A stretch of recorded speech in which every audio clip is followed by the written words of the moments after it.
Bueno, gente linda, ¿cómo dicen que les va la vida? ¿Bien?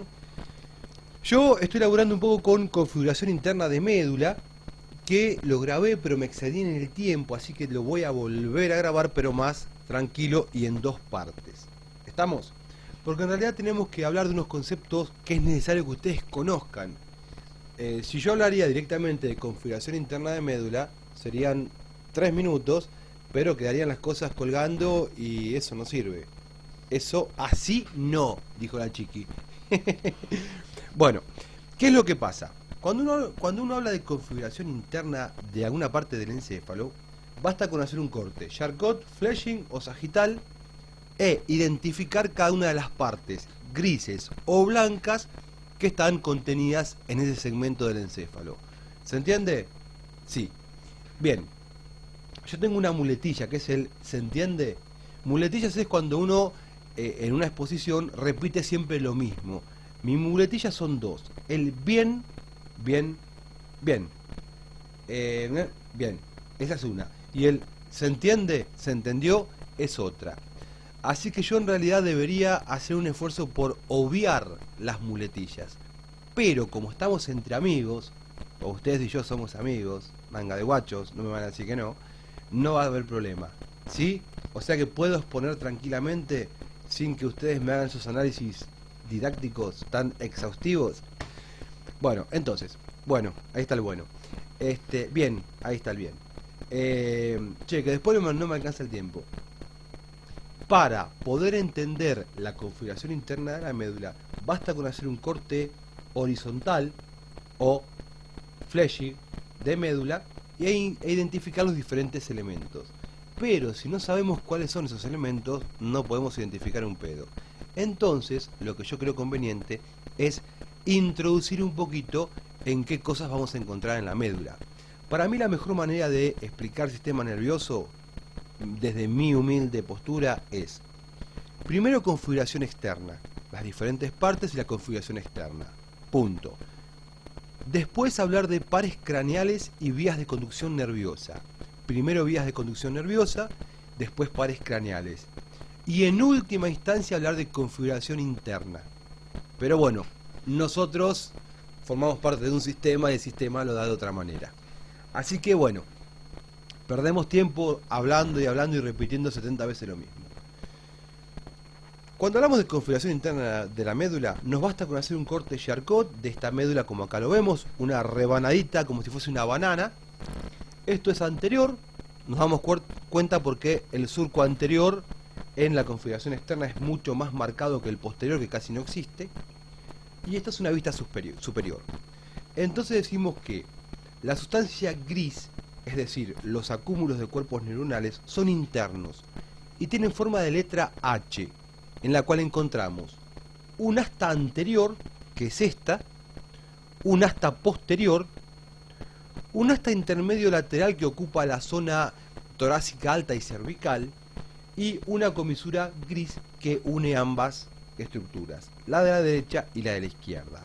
En el medio, acá se alcanza a ver un orificio obliterado que es el conducto del epéndimo. Ahora bien, la sustancia gris, que es periférica, está dividida en tres cordones. Del asta anterior salen fibras blancas que van a formar, son motoras, forman la raíz anterior del nervio raquídeo. Al asta posterior llegan fibras blancas sensitivas que corresponden a la raíz sensitiva posterior del nervio raquídeo. Estas raíces, la anterior y la posterior, dividen a todo lo que es blanco periférico. Si es blanco son axones y son dendritas, en tres cordones. Un cordón medular blanco anterior, uno lateral y uno posterior. Acá vamos a ver que tanto lo blanco como lo gris llevan diferentes tipos de información.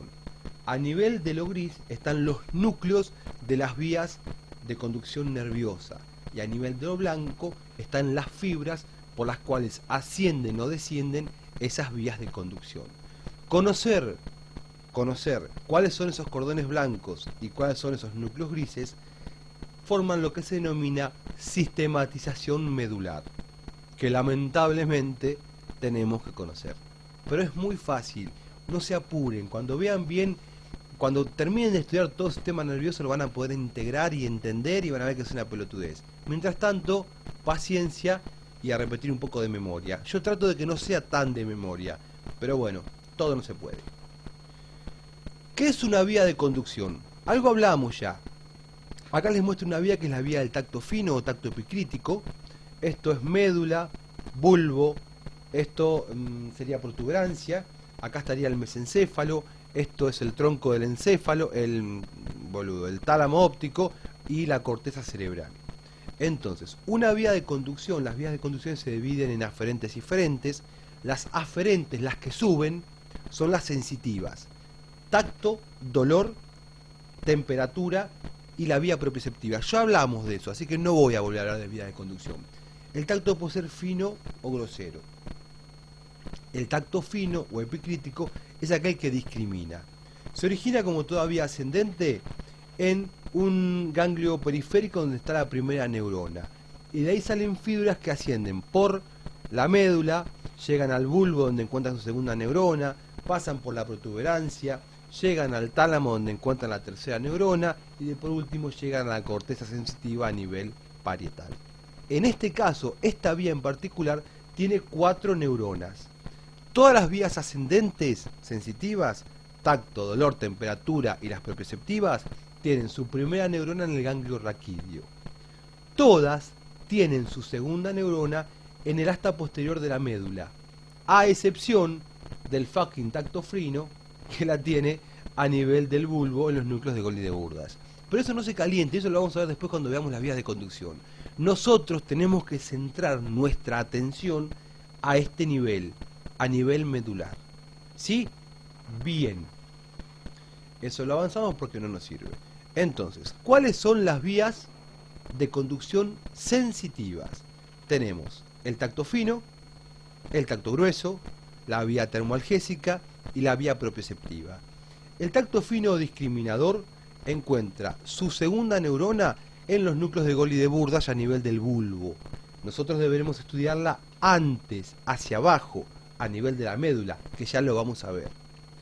El tacto grosero es aquel que nos dice que el que no discrimina. Por ejemplo, yo agarro un elemento redondo de metal, digo, esto es redondo y es de metal, ese es el tacto grosero. Cuando empiezo a discriminar, que tiene letras, que tiene una carita, que es una moneda, ya ese es el tacto fino. Sí, muy a grosso modo, muy rápido porque si no, no llego. El tacto grosero, como todas estas vías, tiene su primera neurona en el ganglio raquídeo. No nos importa porque estamos hablando de configuración interna de la médula. La segunda neurona está en el asta posterior de la médula, en un núcleo que se denomina núcleo esponjoso del estrato zonal de Waldeyer. Con que digan núcleo esponjoso, alcanza y sobra. De ahí las fibras salen y ascienden como haz espinotalámico anterior o medialuna de Dejerín. Esto pasa en la médula. Esto no, esto pasa en el bulbo. Pero como no lo voy a dejar colgado, igual lo pongo. Pero esto no es en la médula. Todo lo que vamos a ver después sí es en la médula. Y necesitamos conocerlo porque después lo vamos a incluir cuando hablemos de sistematización medular. La vía termoalgésica se va a originar en un núcleo que se encuentra en el asta posterior, que si no me olvido es el núcleo de Rolando, de la sustancia gelatinosa de Rolando. Y de ahí salen fibras blancas que forman el haz espinotalámico lateral. La vía propioceptiva se divide. La vía propioceptiva es la que habla de el tono muscular y la disposición de las articulaciones en el espacio. Tiene una parte que es consciente y una parte que es inconsciente. La parte consciente, por ejemplo, en este momento yo miro para arriba y digo, ¿cómo tengo las rodillas? Las tengo, yo estoy cruzado de piernas, sentado en el sillón de la compu, cruzado de piernas. Entonces, las rodillas las tengo flexionadas y no tengo que mirar, pero si lo hago consciente. De eso se encarga la vía propioceptiva consciente, que corre por la misma vía que el tacto fino. O sea que la vía propioceptiva consciente no tiene núcleos a nivel medular, sí tiene sustancia blanca como ahora lo vamos a ver. La inconsciente es aquella que yo no soy consciente, obviamente no me lo dice. Por ejemplo, el tono muscular se divide en dos grupos, en directa y cruzada. La directa tiene un núcleo, que es el núcleo de Clark-Stilling, a nivel del asta posterior de la médula, y de ahí las fibras ascienden como haz espino-cerebeloso directo o de Flechig.